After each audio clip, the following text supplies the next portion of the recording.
ഈ ക്ലാസ്സിൽ നമ്മൾ ചർച്ച ചെയ്യാൻ പോകുന്നത് ക്വാഡ്രാറ്റിക് ഇക്വേഷനെ കുറിച്ചാണ്. അപ്പോൾ ക്വാഡ്രാറ്റിക് ഇക്വേഷന്റെ ഇൻട്രൊഡക്ടറി പാർട്ട് നമ്മൾ മുമ്പത്തെ ക്ലാസ്സിൽ പറഞ്ഞിരുന്നു. അപ്പോൾ നമ്മൾ പറഞ്ഞു വെച്ചത് ക്വാഡ്രാറ്റിക് പോളിനോമിയലിനെ കുറിച്ചാണ്. Quadratic polynomial.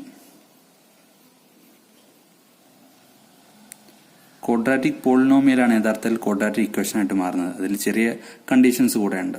അപ്പോൾ ക്വാഡ്രാറ്റിക് പോളിനോമിയലിന്റെ ഒരു ഉദാഹരണം നമുക്ക് എടുക്കാം. 3x square is equal to 5. ഈ ഒരു ഉദാഹരണം ക്വാഡ്രാറ്റിക് പോളിനോമിയലാണ്. കാരണം നമുക്കറിയാം ഇതിന്റെ ഹയസ്റ്റ് ഡിഗ്രി എന്ന് പറഞ്ഞാൽ അത് 2 ആണ്. Degree of A polynomial base ചെയ്തിട്ടാണ് നമുക്ക് ക്വാഡ്രാറ്റിക് പോളിനോമിയലിനെ ക്ലാസിഫൈ ചെയ്യുന്നത്. അപ്പോൾ ക്വാഡ്രാറ്റിക് പോളിനോമിയൽ എന്താണെന്നൊക്കെ നമ്മൾ മുമ്പ് വിശദമായിട്ട് ചർച്ച ചെയ്തിരുന്നു. അപ്പോൾ ഈ ഉദാഹരണം എടുക്കുക. ഇതൊരു ക്വാഡ്രാറ്റിക് പോളിനോമിയലാണ്. അപ്പോൾ ഈ ഒരു ക്വാഡ്രാറ്റിക് പോളിനോമിയൽ എപ്പോഴാണ് ക്വാഡ്രാറ്റിക് ഇക്വേഷൻ ആകുന്നത്? വളരെ സിമ്പിളാണ്. ക്വാഡ്രാറ്റിക് ഇക്വേഷൻ എന്ന് പറഞ്ഞാൽ ഒരു quadratic polynomial is equal to 0. ഉദാഹരണത്തിന് ഇതേ ഉദാഹരണത്തിന് എടുക്കാം. ഈ 5 ഇങ്ങോട്ട് കൊണ്ടുവരാം, -5 ആവും, ഈസ് ഈക്വൽ ടു 0. ഇപ്പോൾ ഇതൊരു ക്വാഡ്രാറ്റിക് ഇക്വേഷൻ ആയിട്ട് മാറിയിട്ടുണ്ട്. കാരണം ക്വാഡ്രാറ്റിക് ഇക്വേഷൻ എന്ന് പറഞ്ഞാൽ വളരെ സിമ്പിളാണ്. അതിന്റെ ഫോർമുല അല്ലെങ്കിൽ അതിന്റെ ഒരു ഡെഫിനിഷൻ എന്ന് പറഞ്ഞാൽ ഒരു quadratic polynomial is equal to 0. ഇതൊരു ക്വാഡ്രാറ്റിക് പോളിനോമിയൽ ആണ്, അത് ഈസ് ഈക്വൽ ടു 0. അപ്പൊ നമുക്കെന്ത് പറയാം, ഈ ഒരു ഇക്വേഷൻ എന്ന് പറഞ്ഞാൽ അത് ക്വാഡ്രാറ്റിക് ഇക്വേഷൻ ആണ് എന്നും പറയാൻ പറ്റും. ഇനി മറ്റൊരു ഉദാഹരണം ശ്രദ്ധിക്കാം. 4x square plus 3x is equal to 10. ഈ ഉദാഹരണം ക്വാഡ്രാറ്റിക് ഇക്വേഷൻ ആണോ? അല്ല എന്നാണ്. കാരണം നമ്മൾ ഏറ്റവും ഫസ്റ്റ് പറഞ്ഞ എന്താണ്, ഈ ഒരു പാർട്ട് ക്വാഡ്രാറ്റിക് പോളിനോമിയൽ ആണെങ്കിലും പക്ഷെ ഈ ഒരു ക്വാഡ്രാറ്റിക് ഇക്വേഷന്റെ ഡെഫിനിഷനിൽ പറഞ്ഞതുപോലെ ഈസ് ഈക്വൽ ടു 0 ആണോ? അല്ല. കാരണം ഈസ് ഈക്വൽ ടു 10 ആണ്. പക്ഷെ നമുക്ക് എന്ത് ചെയ്യാം, ഇതിനെ ക്വാഡ്രാറ്റിക് ഇക്വേഷൻ രൂപത്തിലേക്ക് മാറ്റാൻ പറ്റും. കാരണം ഈ 10 എന്നുള്ളത് നമുക്ക് എന്ത് ചെയ്യാം, ട്രാൻസ്പോസ് ചെയ്യാൻ പറ്റും. LHS പാർട്ടിലേക്ക് ട്രാൻസ്പോസ് ചെയ്യാൻ പറ്റും. അങ്ങനെയാണെങ്കിൽ അത് ഈസ് ഈക്വൽ ടു 0 ആകുമല്ലോ. നമുക്കൊന്ന് ചെയ്തു നോക്കാം. 4x square plus 3x. ഈ 10 ഇവിടെയുള്ള 10 പ്ലസ് 10 ആയിരിക്കുമല്ലോ. അത് ഇങ്ങോട്ട് LHS പാർട്ടിലേക്ക് ട്രാൻസ്പോസ് ചെയ്യുന്ന സമയത്ത് അത് -10 ആയിട്ട് മാറുന്നു. ഈസ് ഈക്വൽ ടു ഇവിടെയുള്ള 10 പോയി കഴിഞ്ഞാൽ അവിടെ ബാക്കി ഒന്നും ഉണ്ടാവില്ല, അതായത് 0 ആയിരിക്കും. അപ്പൊ നമുക്ക് ഈ ഒരു ഇക്വേഷൻ ക്വാഡ്രാറ്റിക് ഇക്വേഷൻ ആയിട്ടുണ്ട്. ക്വാഡ്രാറ്റിക് ഇക്വേഷൻ എന്ന് പറഞ്ഞാൽ ഇത് നമ്മൾ പറഞ്ഞു quadratic polynomial is equal to 0. ഇതൊരു ക്വാഡ്രാറ്റിക് പോളിനോമിയൽ ആകുന്നു, അത് ഈസ് ഈക്വൽ ടു 0 ആകുന്നു. അപ്പൊ നമുക്ക് എന്ത് ചെയ്യാം, മറ്റൊരു ഉദാഹരണം കൂടി കിട്ടിയിട്ടുണ്ട്. 4x square plus 3x minus 10. അപ്പം ക്വാഡ്രാറ്റിക് ഇക്വേഷൻ എന്ന് പറഞ്ഞാൽ ശ്രദ്ധിക്കുക, ക്വാഡ്രാറ്റിക് പോളിനോമിയൽ അത് if it is equated to 0, അത് ഈക്വൽ ടു 0, ഒരു ക്വാഡ്രാറ്റിക് പോളിനോമിയൽ അത് 0 ഈക്വൽ ടു എന്ന് വന്നു കഴിഞ്ഞാൽ അത് ക്വാഡ്രാറ്റിക് ഇക്വേഷൻ ആയിട്ട് മാറുന്നതാണ്. ഇനി പറയാൻ പോകുന്നത് standard form of a quadratic equation. അതായത് ഒരു ക്വാഡ്രാറ്റിക് ഇക്വേഷൻ എപ്പോഴാണ് സ്റ്റാൻഡേർഡ് ഫോമിലാവുക എന്നുള്ളതാണ്. നമുക്ക് ഒരു ഉദാഹരണം ശ്രദ്ധിക്കാം. 4x square plus 3x plus 10 is equal to 0.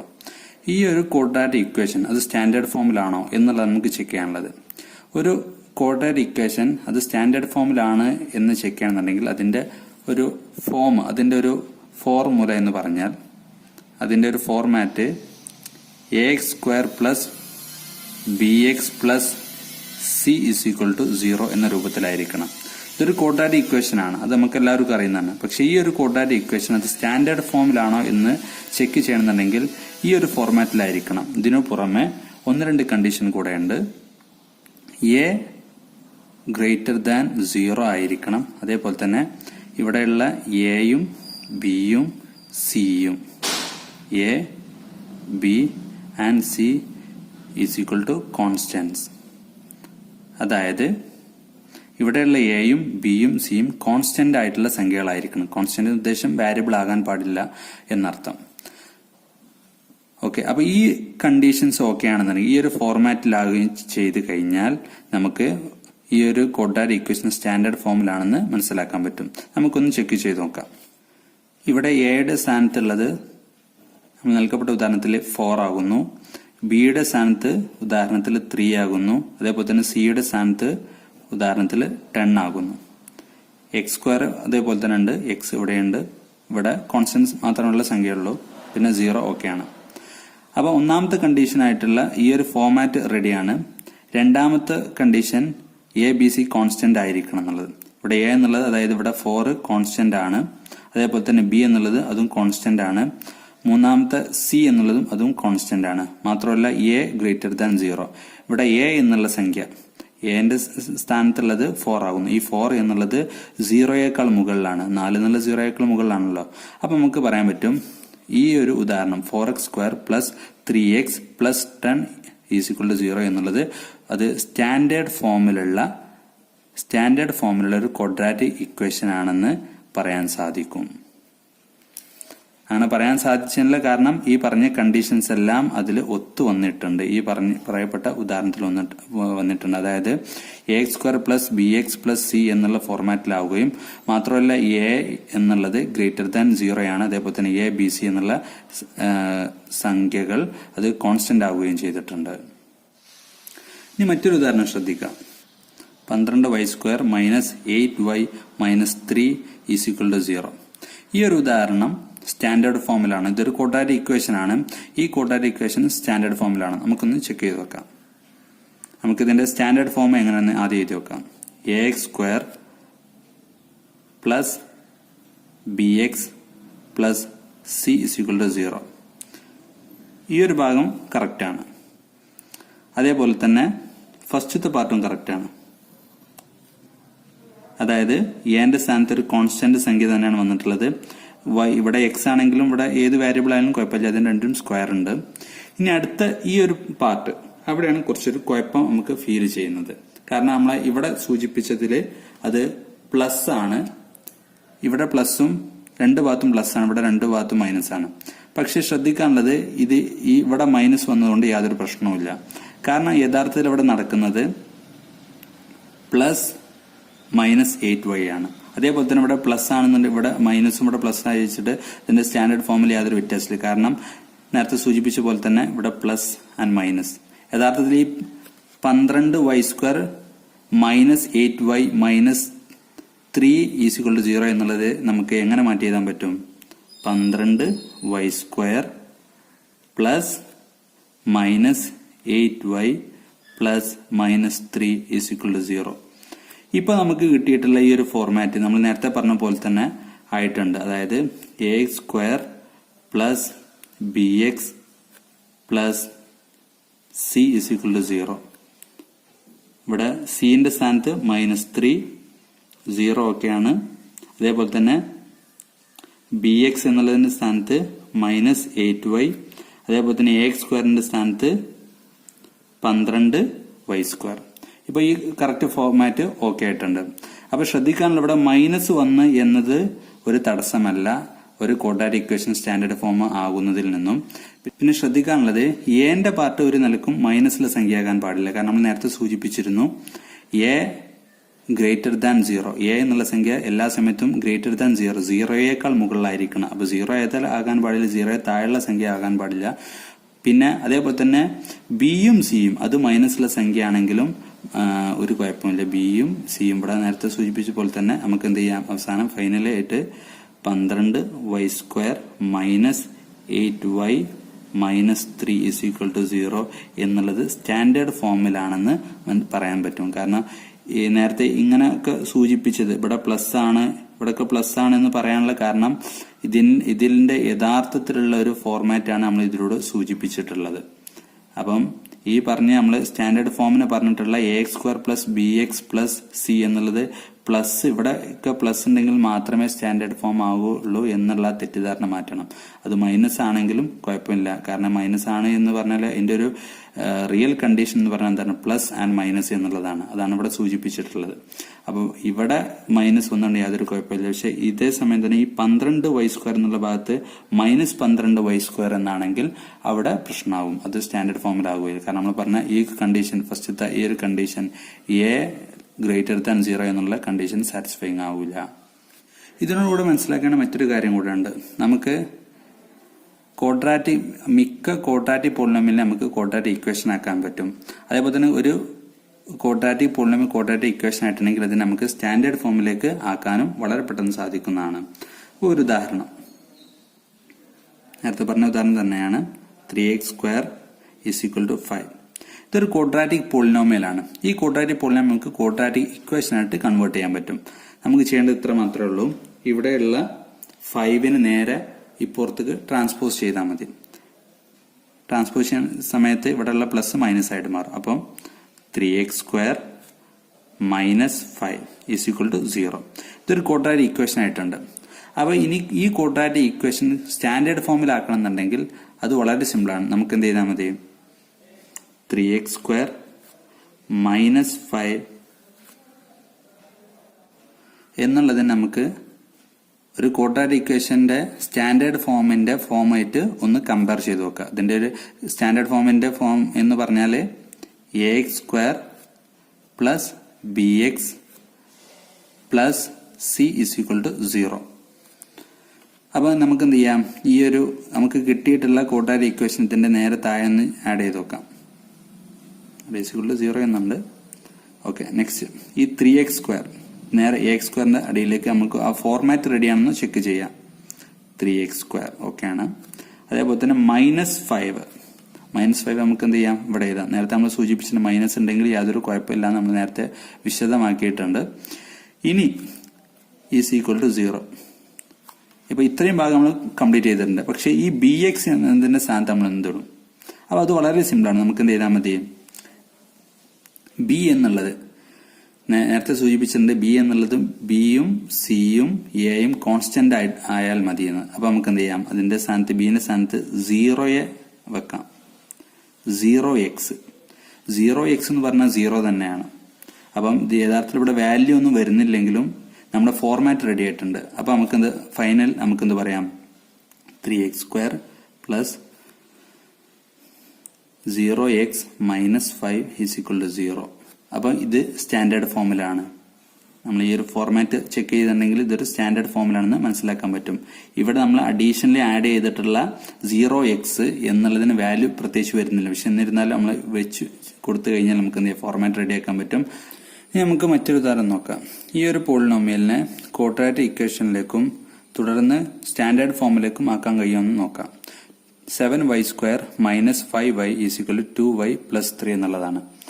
അപ്പൊ നമുക്ക് ഒന്ന് നോക്കാം. ക്വാഡ്രാറ്റിക് ഇക്വേഷൻ ആക്കണം എന്നുണ്ടെങ്കിൽ = 0 ആകണമല്ലോ. അപ്പൊ നമുക്ക് എന്ത് ചെയ്യാം? 2y എന്നുള്ളതിനെ ഇങ്ങോട്ട് ട്രാൻസ്പോസ് ചെയ്യാം. 2y + 3 എന്നുള്ളതിനെ ഒന്നായിട്ട് ഇങ്ങോട്ട് ട്രാൻസ്പോസ് ചെയ്യാം. അപ്പൊ 2y എന്നുള്ളതിനെ ആദ്യം കൊണ്ടുവന്നു കഴിഞ്ഞാൽ അത് 2y എന്നുള്ളത് പ്ലസ് ആണ്. അപ്പൊ -2y ആകും. അതേപോലെ തന്നെ +3 എന്നുള്ളതിന് ഇങ്ങോട്ട് കൊണ്ടുവന്നാൽ അത് -3 ആകും. അപ്പൊ നമുക്ക് ട്രാൻസ്പോസ് ചെയ്യാം. അപ്പൊ 7y² - 5y 2y + 2y എന്നുള്ളത് -2y + 3 എന്നുള്ളത് -3 ആകും. = അവസാനം 0 ബാക്കി ഉണ്ടാവുള്ളൂ. ഇനി നമുക്ക് അടുത്ത് ചെയ്യാനുള്ളത് ഇവിടെ ലൈക്ക് ടേംസ് ഉണ്ട്. -5y ഉണ്ട്, -2y ഉണ്ട്. നമുക്ക് എന്ത് ലൈക്ക് ടേംസ് ആയത് കാരണത്താൽ നമുക്ക് എന്ത് പരസ്പരം അത് കുറക്കാനാണ്. അപ്പൊ നമുക്ക് എന്ത് ചെയ്യാം? അഡിറ്റീവ് ഇൻവേഴ്സ് കണ്ടിട്ട് അതിനെ പരസ്പരം കൂട്ടാം. പ്ലസ് ആക്കുന്നു, മൈനസ് ആക്കുന്നു. നമുക്ക് നേരെ കൂട്ടാം. then 7y² - 5y + -2y എന്ന് പറഞ്ഞാൽ എന്തേ കാര്യം? 2 മൈനസ് ആണ്. അപ്പൊ എന്ത് ചെയ്യാം? പരസ്പരം കൂട്ടിയാൽ മതി. അപ്പൊ ഉത്തരം -7y. ഇവിടെ -3 സംഭവിച്ചിട്ടില്ല. -3 = 0. അപ്പൊ നമുക്ക് ഫൈനൽ ആൻസർ 7y² - 7y - 3 = 0. ഇത് നമുക്ക് ഒരു ക്വാഡ്രാറ്റിക് ഇക്വേഷൻ കിട്ടിയിട്ടുണ്ട്. ഫൈനലായിട്ട് സ്റ്റാൻഡേർഡ് ഫോമിലാണോന്ന് നമുക്ക് എന്ത് ചെയ്യാം? അതിന്റെ സ്റ്റാൻഡേർഡ് ഫോമിന്റെ ആ ഫോം എഴുതിയിട്ട് ഒന്ന് റീചെക്ക് ചെയ്യാം. അതിന്റെ ഫോം സ്റ്റാൻഡേർഡ് ഫോമിന്റെ ഫോം ax² + bx + c = 0. അപ്പൊ നമ്മൾ നേരത്തെ പറഞ്ഞ പോലെ തന്നെ ഇവിടെയുള്ള 0 രണ്ടും സെയിം ആണ്. അതേപോലെ തന്നെ ഇവിടെ പ്ലസ് മൈനസ് എന്നുള്ള നമ്മൾ പരിഗണിക്കേണ്ടതില്ല. നേരത്തെ സൂചിപ്പിച്ചിരുന്നു. കോൺസ്റ്റന്റ് ആയാൽ മതി. അപ്പൊ ഇതും ഓക്കെ ആണ്. ദെൻ 7y² a² ഇവിടെ എന്റെ സ്ഥാനത്തുള്ളത് 7 ആണ്. അപ്പൊ ഇതും ഇവിടെയും ഓക്കെ ആണ്. പിന്നെ അടുത്തത് ബിന്റെ സ്ഥാനത്ത് ഇവിടെ ഉള്ളത് -7 ആകുന്നു. അപ്പം ഇതും ഓക്കെ ആണ്. അപ്പൊ നമുക്ക് പറയാം ഇത് സ്റ്റാൻഡേർഡ് ഫോമിലാണ് ഈ ഒരു ക്വാഡ്രാറ്റിക് ഇക്വേഷന് സ്റ്റാൻഡേർഡ് ഫോമിലാണെന്ന് നമുക്ക് പറയാൻ സാധിക്കുന്നതാണ്. ഇനി നമുക്ക് മറ്റൊരു ഉദാഹരണം നോക്കാം. z plus 1 into z plus 2 is equal to 3z plus 1. ഈ ഒരു പോളിനോമിയൽ ക്വാഡ്രാറ്റിക് ഇക്വേഷൻ ആക്കാൻ കഴിയോ? ക്വാഡ്രാറ്റിക് ഇക്വേഷൻ ആക്കാൻ കഴിയുകയാണെങ്കിൽ അത് നമുക്ക് സ്റ്റാൻഡേർഡ് ഫോമിലേക്ക് ആക്കാൻ കഴിയുമോ എന്നാണ് നമുക്ക് ചെക്ക് ചെയ്യാൻ പോകുന്നത്. അപ്പോൾ ഏറ്റവും ആദ്യം നമുക്ക് ഇതിനെ നേരത്തെ പറഞ്ഞ പോലെ തന്നെ ഏറ്റവും ആദ്യം ഇവിടെ നമുക്ക് എന്ത് ചെയ്യാം? പരസ്പരം മൾട്ടിപ്ലൈ ചെയ്യാൻ, ഈ രണ്ടും മൾട്ടിപ്ലൈ ചെയ്യാനാണല്ലോ. നമുക്ക് മൾട്ടിപ്ലൈ ചെയ്യാൻ കഴിയുമെന്ന് നോക്കാം. ഇവിടെ z into z, z square, z into 2, 2z, 1 into z, 1z, 1z എന്ന് എഴുതേണ്ട ആവശ്യമില്ല, z മാത്രം ഇട്ടാൽ മതി. 1 into 2 is equal to 2 is equal to 3z plus 1. ഇനി നേരത്തെ പറഞ്ഞ പോലെ തന്നെ നമ്മൾ എന്ത് ചെയ്യണം? ഇവിടെ പറഞ്ഞ പോലെ തന്നെ ഇവിടെയുള്ള 3zനെയും പ്ലസ് 1നെയും ഇങ്ങോട്ട് ട്രാൻസ്പോസ് ചെയ്യണം. ട്രാൻസ്പോസ് ചെയ്യുന്ന സമയത്ത് പ്ലസ് 3z മൈനസ് 3z ആവും, പ്ലസ് 1 എന്നുള്ളത് മൈനസ് 1 ആകും. നമുക്കൊന്ന് ട്രാൻസ്പോസ് ചെയ്ത് നോക്കാം. then z square plus 2z plus z plus 2 പിന്നെ ഇങ്ങോട്ട് ട്രാൻസ്പോസ് ചെയ്യാണ്. അപ്പോൾ ട്രാൻസ്പോസ് ചെയ്യുന്ന സമയത്ത് പ്ലസ് 3z എന്നുള്ളത് മൈനസ് 3z പിന്നെ പ്ലസ് 1 എന്നുള്ളത് മൈനസ് 1 ആവുന്നു. ഈസ് ഈക്വൽ ടു ഇവിടെ എല്ലാതും പുറത്ത് ലെഫ്റ്റ് സൈഡിലേക്ക് എത്തിയ സമയത്ത് ഇവിടെ 0 ആവും. നമ്മൾ ശ്രദ്ധിക്കാനുള്ളത് ഈ പാർട്ടിൽ LHS പാർട്ടിൽ ഏതെല്ലാമാണ് ലൈക്ക് ടേംസ് അവ തമ്മിൽ പരസ്പരം കൂട്ടാനുള്ളതും കുറക്കാനുള്ളതൊക്കെ നമുക്ക് കുറക്കുന്നിട്ട് സിംപ്ലിഫൈ ചെയ്തതിനു ശേഷം മുന്നോട്ട് പോവാം. അപ്പൊ നമുക്ക് പ്ലസ് 2z ഉണ്ട്, പ്ലസ് z ഉണ്ട്, മൈനസ് 3z ഉണ്ട്. ഇതെല്ലാം ലൈക്ക് ടേംസ് ആണ്. അപ്പോൾ നമുക്ക് അതൊന്ന് കൂട്ടി വെക്കാം. ആദ്യം ഇത് രണ്ടും പരസ്പരം കൂട്ടി വെക്കാം. അപ്പോൾ കൂട്ടി കഴിഞ്ഞാൽ plus 2z plus z is equal to 3z. ഇവിടെ ഒരു 1 ഉണ്ട്, ആ 1ഉം ഈ 2 പരസ്പരം കൂട്ടിയാൽ തന്നെ നമുക്ക് 3 കിട്ടും. പിന്നെ z അതേപോലെ തന്നെ ലൈക്ക് ടേംസ് ആയതുകൊണ്ട് കൂട്ടുന്ന സമയത്തായതുകൊണ്ട് നമുക്ക് z അതേപോലെ എടുത്ത് എഴുതിയാൽ മതി. പിന്നെ ബാക്കി അതേപോലെ എടുത്ത് എഴുതുന്നു. z square plus 2 minus 3z minus 1 is equal to 0. ഇനി നമുക്ക് ലൈക്ക് ടേംസ് നേരത്തെ പറഞ്ഞ മൈനസ് 3z ഇവിടെ ഉണ്ട്. മൈനസ് 3z പ്ലസ് 3z പരസ്പരം കൂട്ടാൻ പോകണം. അത് പ്ലസ് 3z ആണ്, ഇവിടെ മൈനസ് 3z ആണ്. അപ്പൊ ഒരേ സംഖ്യയുടെ പ്ലസും മൈനസ് ഉണ്ടെങ്കിൽ നമുക്ക് എന്ത് ചെയ്യാം? അവ രണ്ടും കട്ട് ചെയ്ത് ഒഴിവാക്കാൻ പറ്റും. കട്ട് ചെയ്ത് ഒഴിവാക്കി. അപ്പൊ നമുക്ക് ഫൈനൽ ആൻസർ കിട്ടിയത് z സ്ക്വയർ, ഇത് രണ്ടും കട്ട് ചെയ്ത് പോയി, ബാക്കിയുള്ളത് plus 2 minus 1 is equal to 0. ഇനി നമുക്ക് എന്ത് ചെയ്യാം? ഇത് തമ്മിൽ പരസ്പരം കൂട്ടാൻ പറ്റുമല്ലോ. Plus 2 minus 1 is equal to z square plus 2 minus 1 is equal to plus 1 is equal to 0. അപ്പൊ നമുക്ക് ഫൈനൽ ആൻസർ കിട്ടിയിട്ടുള്ളത് z square plus 1 is equal to 0 എന്നുള്ളതാണ്. ഇത് സ്റ്റാൻഡേർഡ് ഫോമിലാണോ നമുക്കൊന്ന് ചെക്ക് ചെയ്ത് നോക്കാം. അപ്പോൾ സ്റ്റാൻഡേർഡ് ഒരു ക്വാഡ്രാറ്റിക് ഇക്വേഷന്റെ സ്റ്റാൻഡേർഡ് ഫോമിന്റെ ഒരു ഫോം നമ്മൾ ഓൾറെഡി പഠിച്ചതാണ്. ax square plus bx plus c is equal to 0. അപ്പോൾ നമ്മൾ ഇവിടെ അവസാനം ഫൈനലിൽ കിട്ടിയിട്ടുള്ള z square plus 1 is equal to 0 എന്നുള്ളത് നമുക്ക് ഈ ഒരു ഫോമിലേക്ക് എഴുതാൻ കഴിയുമെന്ന് നോക്കാം. z സ്ക്വയർ എന്ന് പറഞ്ഞാൽ എന്താണ്? നമുക്ക് ഇവിടെ എഴുതാൻ പറ്റും. ഇവിടെ 1 ഇവിടെ എന്റെ സ്ഥാനത്ത് ഇവിടെ എന്താ ഉള്ളത്? z സ്ക്വയർ എന്ന് പറഞ്ഞാൽ ഒരു 1 ഇവിടെ ഉണ്ടാവും. നമ്മൾ സാധാരണ എഴുതാറില്ല, എന്നാൽ നമുക്കിപ്പോ ഒന്ന് താൽക്കാലികമായിട്ട് എഴുതി വെക്കാം. അപ്പൊ z സ്ക്വയർ എന്നുള്ളത് a സ്ക്വയറിന്റെ സ്ഥാനത്താണ് വരുന്നത്. പിന്നെ പ്ലസ് 1 എന്നുള്ളത് സിന്റെ സ്ഥാനത്ത് ഇസ് ഈക്വൽ ടു 0. പക്ഷെ അതേസമയം തന്നെ ഇവിടെ bx-ന്റെ സ്ഥാനത്ത് കാലിയാണ്. ആ bx-ന്റെ സ്ഥാനത്ത് നമുക്ക് എന്തെങ്കിലും ആഡ് ചെയ്യാൻ പറ്റുമോ? ഈ ഒരു ഫോം ഇതേപോലെ ആക്കാൻ വേണ്ടി നമുക്ക് എന്തെങ്കിലും ചെയ്യാൻ പറ്റുമോ? നമ്മൾ നേരത്തെ പഠിച്ചിരുന്നു. നമുക്ക് എന്ത് ചെയ്താൽ മതി? പ്ലസ് 0z ആഡ് ചെയ്താൽ മതി. അപ്പൊ ഫൈനൽ നമുക്ക് z square plus 0z plus 1 is equal to 0 എന്ന് കിട്ടി. അപ്പൊ ഈ ഫൈനൽ ആൻസറും ഇവിടെ കിട്ടിയിട്ടുള്ളതും രണ്ടും സെയിം ആണ്. കാരണം നമ്മൾ ആഡ് ചെയ്ത് എന്താണ്? 0z ആണ്. 0z എന്ന് പറഞ്ഞാല് ഇവിടെ നമ്മൾ അഡീഷണൽ ആഡ് ചെയ്ത് 0z എന്നുള്ളതാണ്. അത് ആഡ് ചെയ്തുകൊണ്ട് പ്രത്യേകിച്ച് ഒരു മാറ്റം വരാൻ പോകുന്നില്ല. കാരണം ഏത് സംഖ്യയും 0 കൊണ്ട് ഗുണിച്ചാൽ 0 തന്നെയാണല്ലോ. അപ്പൊ ഇതിൽ ഈ ഒരു 0z സാന്നിധ്യം എന്ന് പറഞ്ഞാൽ യഥാർത്ഥത്തിൽ ഇല്ലാത്ത പോലെയാണ്. പക്ഷെ എന്നിരുന്നാലും നമ്മുടെ ഈ ഒരു ഫോം ഒരുപോലെയാക്കാൻ വേണ്ടി ഈ ഒരു ക്വാഡ്രാറ്റിക് ഇക്വേഷന്റെ സ്റ്റാൻഡേർഡ് ഫോം ആയിട്ടുള്ള ax² plus bx plus c = 0 എന്നുള്ള ആ ഒരു സ്റ്റാൻഡേർഡ് ഫോം അത് കീപ്പ് ചെയ്യാൻ വേണ്ടി നമ്മൾ ഇവിടെ ഒരു 0z ആഡ് ചെയ്തത്. അപ്പൊ നമുക്ക് എന്ത് ചെയ്യാൻ പറ്റി, അവസാനം ഈ z² പ്ലസ് 1 = 0 എന്നുള്ളതിനെ ഈ രൂപത്തിലേക്ക് മാറ്റിക്കൊണ്ട് നമുക്ക് എന്ത് ചെയ്യാൻ പറ്റി, സ്റ്റാൻഡേർഡ് ഫോമിൽ ആക്കാൻ പറ്റി.